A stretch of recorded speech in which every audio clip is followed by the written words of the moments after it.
today's World Insight. As China rings in the Lantern Festival, it also celebrates a milestone in efforts to take a bite out of poverty, a better understanding of how the anti-poverty mission was accomplished. And on the 20th anniversary of the Boao Forum for Asia, let's hear from key figures who shaped its mission. Words from a former UN Secretary General, former People's Bank of China governor, and a former Japanese Prime Minister.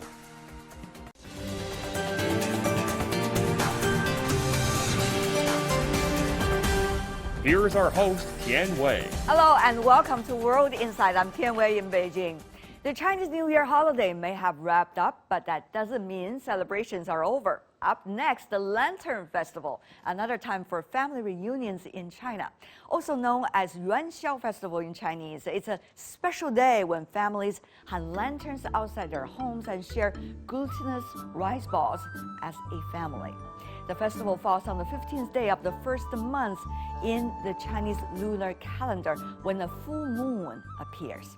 This year, the atmosphere may be a bit different due to the pandemic. Before we get started, I wish you and your family, everyone you love, good health and happiness in the new year. The past year was memorable, not just with country's fight against the pandemic, but also for reaching a milestone in taking a bite against poverty. More than 10 million impoverished people were lifted out of poverty on average each year since the 18th National Congress of the CPC in 2012 in China. On Thursday, Chinese President Xi Jinping marked that country's anti-poverty accomplishments occasion in Beijing by handing out national honorary titles to recipients for their contributions to the cause. With such achievement, China has created another quote-unquote miracle that will go down in history, as Xi said. 创造了减贫治理的 We have created a China model for poverty eradication, and we've made great contributions to global poverty eradication. Based on the current poverty standard, 770 million rural people have been lifted out of poverty in China since reform and opening up began. And according to the international poverty line set by the World Bank, China accounted for 70% of the world's total, which were lifted out of poverty. China achieved the poverty eradication goal set by the UN's 2030 Agenda for Sustainable Development 10 years ahead of the deadline. Shaking out poverty is not the finish line, but the starting point, some say, of a new life and new endeavor. So what's next for China's poverty eradication efforts? Let's loop in our panelists.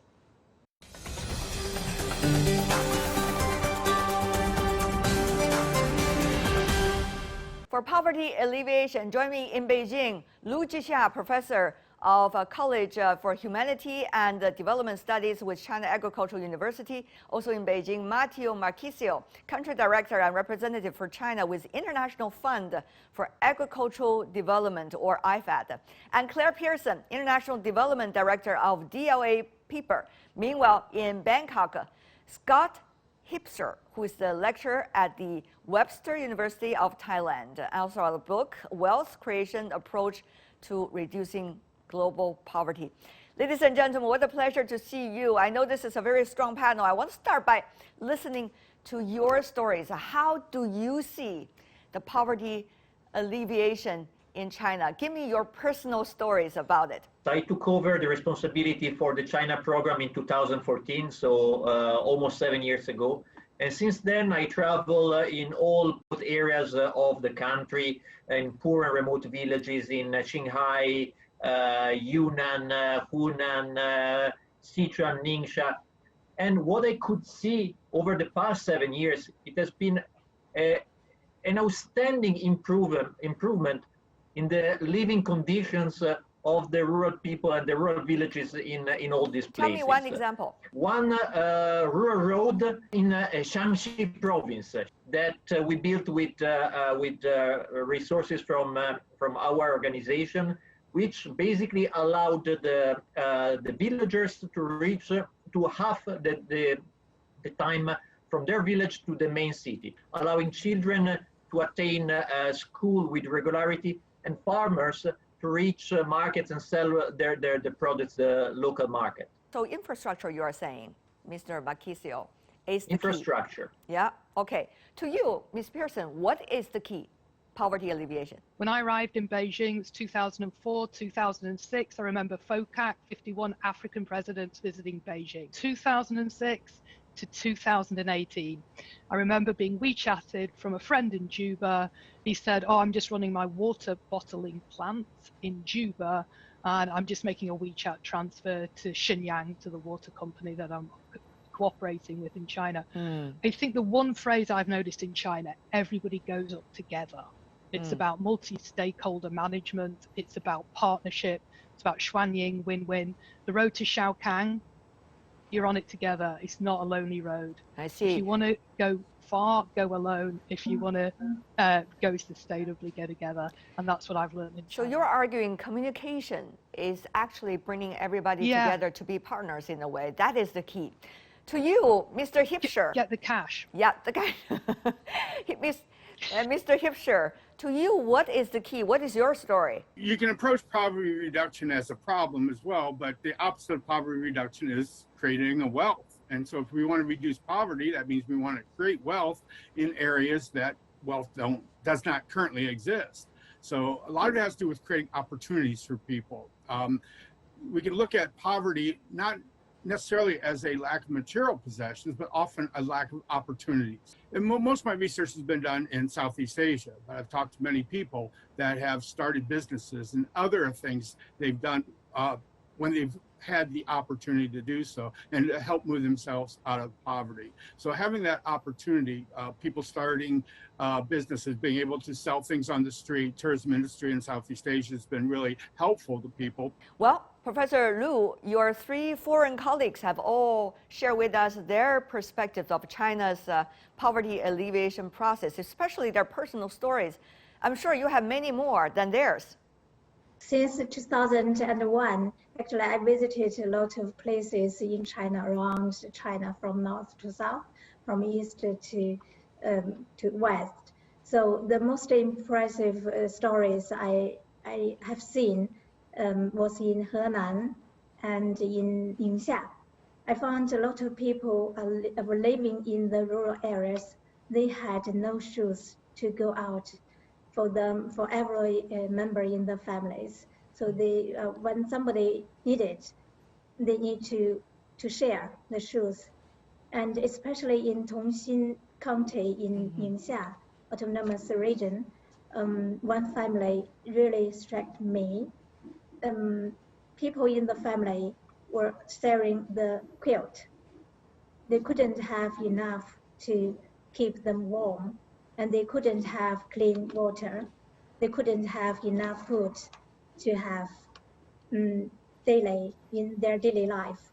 So they had noodles, potatoes only every day. So really, the poverty, stricken areas, a lot of areas in China, I saw that. I really experienced the change, how China, fighted with the poverty. Yeah. Tongxin County of Ningxia Province, actually, I got the chance to go there as a backpacker. And I saw a very similar situation, Professor Lu, as you described. But many would wonder what has made that change possible, from extreme poverty to now jumping certainly out of that poverty trap. How is that transformation taking place, Professor Lu? If we talk about the change, the leadership of CPC is quite essential. With the leadership, different levels of the governments take a lot of efforts to overcome the difficulties. With the policies, with the financial inputs, and also with the human resources. So a lot of resources were inputted into those poor areas, and especially after 2012, since President Xi proposed the new concept, targeted poverty alleviation. So this helps the local governments to find those real poor families, real poor households. Yeah. And so it seems that you have different views. Ms. Mr. Makisio is talking about infrastructure. Ms. Pearson said communication skills and communication networks. Mr. Hipscher said opportunities need to be provided. And Professor Lu said, well, maybe those are not as important as leadership and ultimate leadership. So here, we have 4 options, probably even more. Let's have a vote. Leadership. Anyone? Raise your hand. Leadership? Is that a priority? Yeah, all of them. Oh, how come you're saying it's all the priority? Every one of you. Let's go to the next one. Infrastructure. Anyone? Infrastructure. 3 of you. Okay. Communications, communication network, communication possibilities. I'm voting for me. Okay. Okay, 4. And also opportunities. Opportunities. Anyone? This is a very difficult vote because every one of you voted for all of them. But putting jokes aside, all of these elements are extremely important, as we know, ladies and gentlemen. But how to make sure those things happen, that is the key, possibly. So let's start a little bit about that. How could, within a short period of time, with $2.3 at least on a daily basis for the poorest population of the country, as we know, the World Bank is $1.9 every day. China is not yet a developed economy, therefore China's standard is a little bit lower than the developed ones. But how could that happen? The fact that we vote, all of us, the 4 different elements, is answering to the question. It's not one single factor. It's a combination of different factors. So certainly at the beginning it was the policy and the reforms that was initiated by Deng Xiaoping, but certainly investment particularly in infrastructure, which allowed productivity to enhance. I would say opportunities generated by the investments, and certainly leadership, commitment, the commitment, the long-term commitment of the leadership over 4 decades, having in mind this goal, eradicating poverty, and keeping that goal over and over, years after years. And that was not simply a political statement. This translated in allocation of resources for poverty reduction, which provided the necessary financing to operate, to implement those programs, and a clear accountability system at all levels. So it's really a combination of different factors, and there is no a recipe. It's a mix. On the other hand, it's not one size fits all, is it, Professor Lu? Because different parts of China are so different from one another. I agree with Matteo. I think all of the elements are essential, but all of this, I think, are realized really under the leadership of CPC. That is quite a unique system in China, socialism system. I think that is an advantage. So when you say advantage, are you saying the allocation of resources, the possibility of continuous attention, even with a change of administration? Is that what you mean? Yeah, that is part of the contents. I think with the system, so we have the comprehensive design from the top government. So with the design, all of the resources from the country, financial resources, human resources, and material resources are mobilized for fighting against the poverty. On the other hand, Professor Lu, some might ask the question, so what about the resources you put into it and the outcome? Is it proportionately? That might be the question. The other question, of course, is when you have huge resources being put into this issue, how sustainable is it likely that China is going to keep the extreme poverty out of the picture? Yeah, I think if we want to make the output of the poverty eradication sustainable, we must keep the policies sustainable. So also this is decided already by the government to keep to sustain the policies for another 5 years to consolidate the output of the poverty alleviation. I think that is quite important. 5 years is suitable, not too long, not too short. This will help those poor families, poor people to enhance their capacities. Ms. Pearson, how sustainable is this approach? I think it's sustainable provided there's multi-stakeholder dialogue at the beginning of the policy making. One thing I noticed is Xi Jinping is definitely the leader here, but I can see the KPIs are, key performance indicators filter down to and village level. Household registration takes place. I mean, 5 years ago, I remember visiting the State Poverty Alleviation Department. It doesn't exist anymore because real poverty has been crushed, and now you have the Countryside Revitalization Department. And I really like this word, revitalization, because I think it means, putting the energy back into environments which have been lackluster economically. And I've seen some phenomenal projects. And certainly that's why I find being in China so invigorating, because the experts in this area are here. The cure for malaria, short stem rice, huge contributions to global poverty alleviation originated in China. There's more ambassadors in Beijing than there are in DC and London. If you want a culmination of cosmopolitan forward thinkers on poverty alleviation led by Xi Jinping, Xi Jinping, he knows what he's talking about. He's seen the country change, he's committed, and he's going to make sure his cadres deliver. Mr. Hipscher, of course, China could be unique in certain extent. So how helpful, inspiring, in other words, could Chinese examples and the case studies of poverty alleviation for the other countries, is it really viable for the other countries? Yeah, I think China's experience, at least the basic principles that China has used to alleviate poverty so effectively, can certainly be used globally. Here in Southeast Asia and Africa and South Asia. Now, just like within China, the specific practices will have to be adjusted for local conditions. But some of the principles, for example, we know there's a very strong correlation between being part of global value chains and connected internationally with economic success and reductions of poverty. And that basic principle that China has used over the last 40 years of first integrating into global value chains, now moving up the value chains and being a provider of capital and technology, not just a receiver, has worked well. And other countries can follow the same pattern.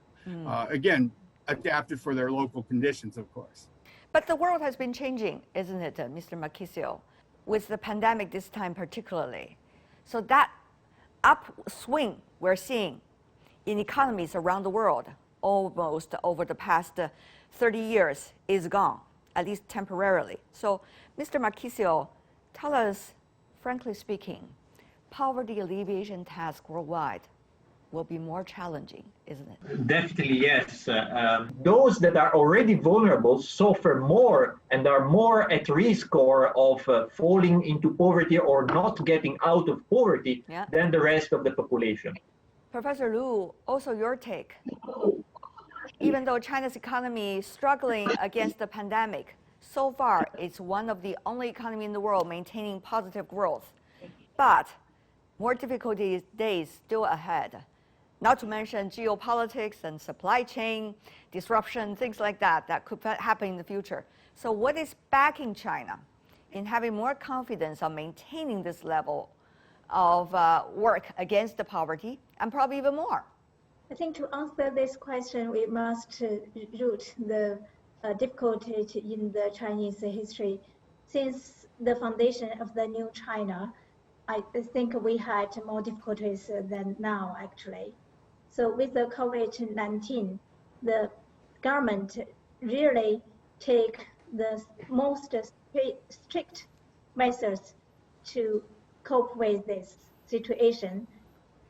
I think to keep the employment of the people, and with a sustainable policy to help those poor families to deal with their illness, their diseases, I think that is quite important. And also education policies are important for those per areas. This will help to cut the intergenerational poverty delivery. Thank you so much for your contribution. Yeah. Matteo Marchisio, Claire Pearson, Scott Hipsher, Lu Jixia. Really appreciate it. And you're watching World Insight with me, Tian Wei. Still to come in the program. On the 20th anniversary of the Boao Forum for Asia, let's hear from key figures who shaped its mission. Words from a former UN Secretary General, former People's Bank of China governor, and a former Japanese Prime Minister. Next. The Boao Forum for Asia is celebrating its 20th anniversary. On February the 27th, 2 decades ago, the forum opened with 26 Asian countries and Australia. It sought to bridge Asia and the world. In the past 20 years, it served as a platform for leaders of government, private enterprises, and academia to discuss economic, social, environmental, and related issues. Today, we bring you an interview series with the forum's key figures. First, let's meet Mr. Ban Ki-moon, the current chairman of Boao Forum for Asia. Of course, he's well known for being the former Secretary General of the United Nations. Let's hear what he had to say about the Boao Forum and the goals and the visions of the forum. Tell me about your vision for Boao Forum from now on. I'm honored to be elected as chairman of Boao Forum for Asia. I believe that the Asia and whole world are now changing rapidly. I hope we are moving ahead toward a better course, a better direction. But it is also true that there are many regional conflict issues, still poverty issues, and economic prosperity, economic benefits are not evenly, fairly distributed. In that regard, my chairmanship assumption at this critical time has a lot of meanings and implications. I feel a sense of heavy responsibility because Asia has been taking a greater leadership, particularly with the Chinese economic growth, and China is taking greater leadership role in the world.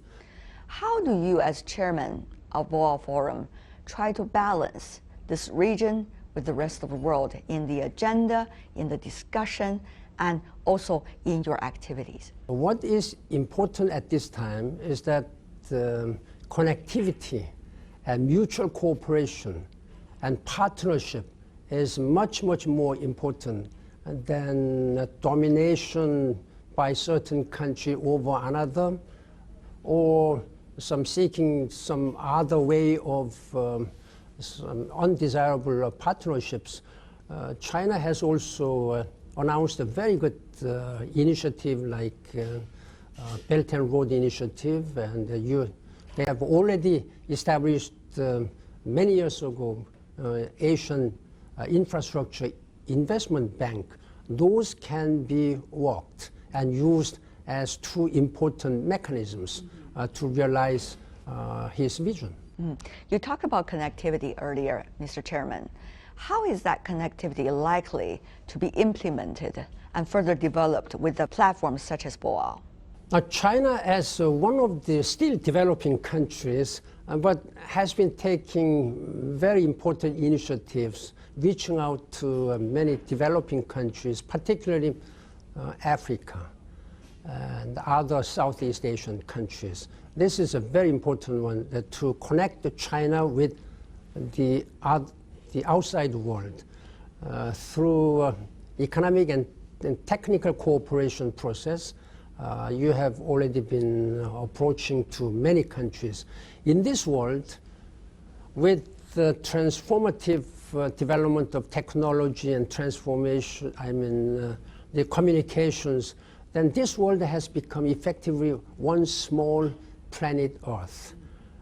The national boundaries are not much important at this time. We are just one family members in this the small planet Earth. That is why what China is now doing is very much welcome in increasing connectivity among people. Yeah. Boao Forum has a focus on Asia, but many have been saying, it has not been long that Asian countries have been coming together. How to come together and be able to complement one another and have bigger strength and presence of the world. I think that is a big issue. Mr. Chairman, your thought? The Boao Forum was established basically to promote the regional economic and social integration in Asia and for Asia. So we are not basically discussing any security-related issues. But as I said earlier, without ensuring the peace and security in this region, then it will be very difficult to expect that there will be smooth and harmonious regional cooperation. That is the basic problem, as well as some points the Boao Forum should continue to promote.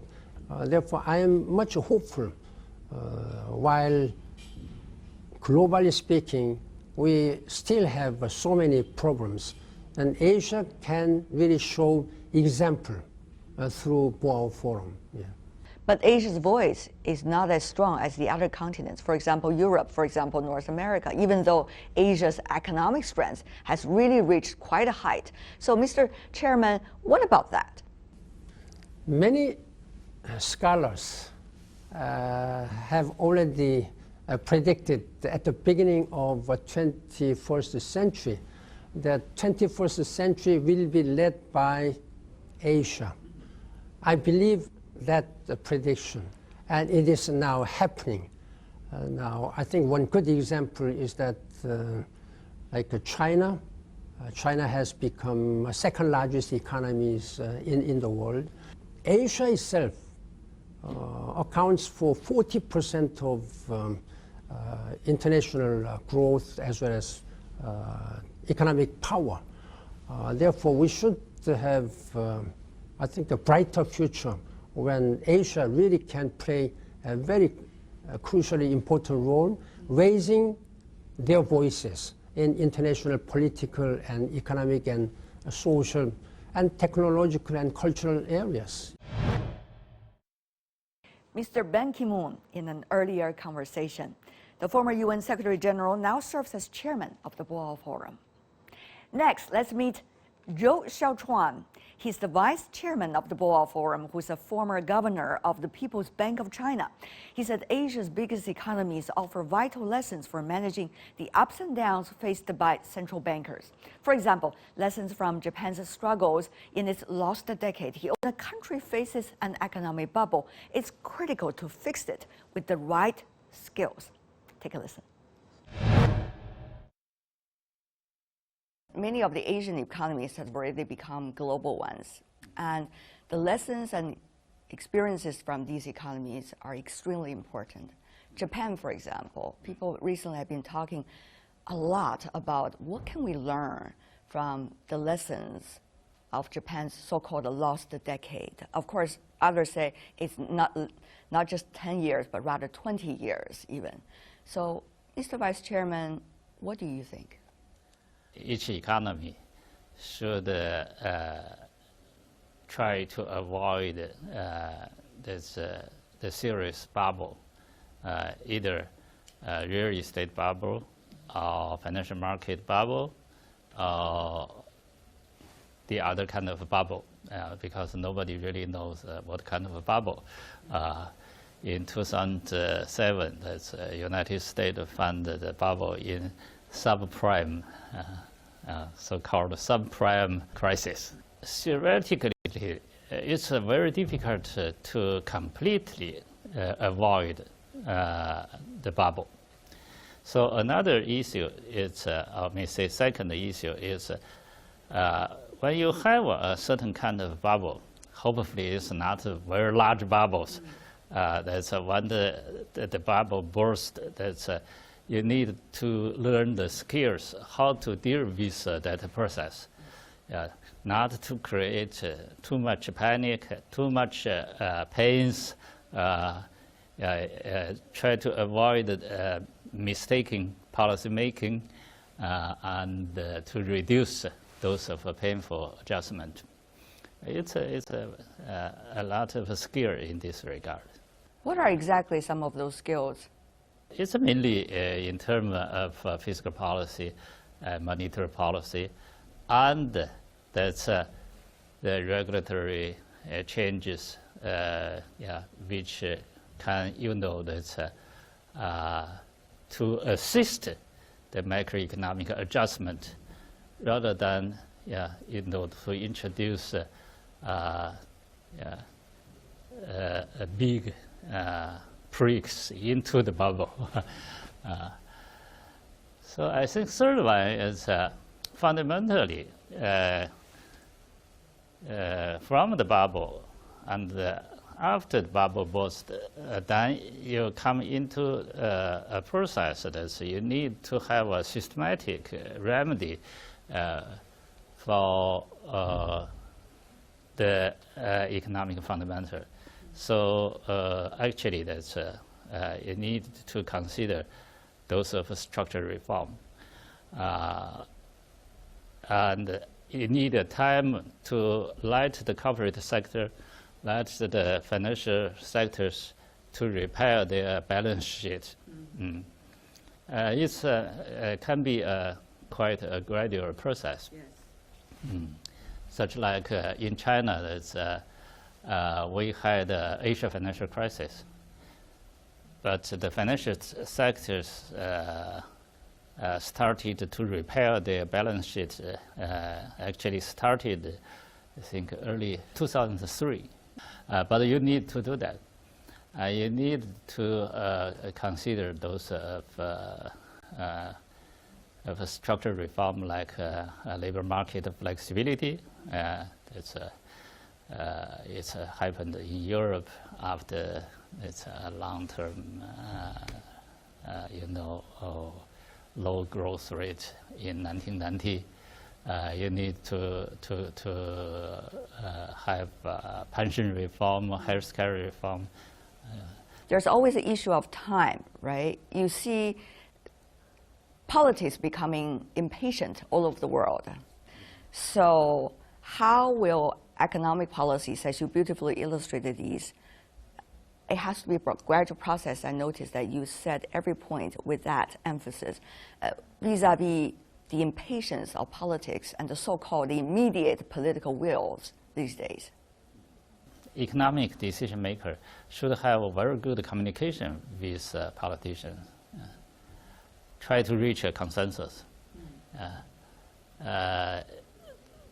They don't have a fundamental conflict among each other, but when they look at the problem, they may came from a different angle. So especially some of the economic issue need a lot of macro and microeconomic knowledge. So you need to have a good communication. Something is also related to the historical experience. You need to talk about what's the historical experience we have in our hand, not only about the specific country, but globally. So it's the better communication, I think, is very important. Another is for those of difficult structure changes, you need to seize the window. So sometimes there is a good window, sometimes it's not. Partly it's maybe related to the domestic opportunities, but also it's also you should look at international. So I think that's also the structure reform sometimes is difficult. But if you take correct windows to start it, it's easier to reach a consensus. Mr. Zhou Xiaochuan, the former Chinese central bank governor, now vice chairman of the Boao Forum for Asia. Challenges to trade relations between the world's biggest economies are nothing new. Japan and the United States were in the same boat 3 decades ago. In the 1980s, the two had talks to smoothen trade relations, resulting in the 1985 Plaza Accord. The deal touched on currency exchange rates, including 50% depreciation of the US dollar against the Japanese yen. But the recessionary effects of the strengthened yen on Japan's export-dependent economy led to the Japanese asset price bubble of the late 1980s. It progressed into a protracted period of deflation and low growth in Japan known as the Lost Decade. Earlier, about that part of history, I sat down with Yasuo Fukuda, who is a former Prime Minister of Japan and the former chair of the Boao Forum for Asia. He shared his thoughts on the history of the world's trade relations. How would you interpret your approach over the decades dealing with the United States, particularly since the agreement on trade decades ago, which have a bigger impact on your economy for 20 years at least? もう今から35年、プラザ合意が35年前になります。 The signing of the Plaza Accord happened 35 years ago. There was a big debate in Japan about what kind of route Japan chose to pursue in relations with the United States. Since the signing of the Plaza Accord, Japan's economy has been greatly affected by the appreciation of the yen. However, I think that the support of choosing to sign the Plaza Accord at that time was quite strong, because in the past, Japan had made great efforts to develop the economy and wanted to catch up with the Western countries. Probably around 1981, Japan's auto exports to the United States have caused concern in the United States. Then some automakers like Nissan consciously reduced exports to the United States. But the Japanese government did not order Nissan to do so. The situation that time was the car manufacturer worried that excessive exports to the United States will affect relations between Japan and the United States. But in that end, Japan and the US still signed this agreement. China-US relations are related to Japan, and Japan-US relations are related to China. And these relations will have an important impact on Europe and South Korea. How should we understand the both constructive, while at the same time, what some describe as concerning events going on at the same time? Is that the balance, Mr. Prime Minister, that you are trying to illustrate Japan today is having in mind? なんかその矛盾しているようなね政策を日本が取っているか。 You may feel that Japan's policy will be worrisome. You see, Japan is developing relations with many countries at the same time. So is China. Of course, China-Japan relations are very important. It is also needed to develop relations with other countries. When crafting foreign policy, a country needs to take a holistic view instead of looking at specific examples one by one. The last question, Mr. Prime Minister. Now, the Chinese side, the Chinese President Xi Jinping praised highly of the achievements of the last emperor of Japan. And now Japan has entered into a new era. The question really is also related to what we discussed today. Is Japan going to have a more sophisticated approach toward China? Will the way Japan is dealing with China, China-Japan relations, Japan looking at the world, evolving and changing as a result? Mr. Prime Minister, your wisdom. そういう平成から令和という時代に変わったんですけど。 You see, the Reiwa era is a historic transformation and a historical development, which has little impact on economic development. Just as New Year's Day means a new hope and a new atmosphere, the transformation from Heisei era to Reiwa has the same meaning. The Reiwa era developed on the basis of introspection on the Heisei era.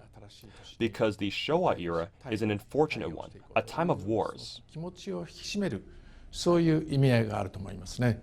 ですから平成から令和に変わったということの意味はまさにそういうことにあるのではないか。Emperor Akihito very much cherished his father Hirohito's thinking about history. Emperor Akihito himself also has to think a lot about the future of Japan.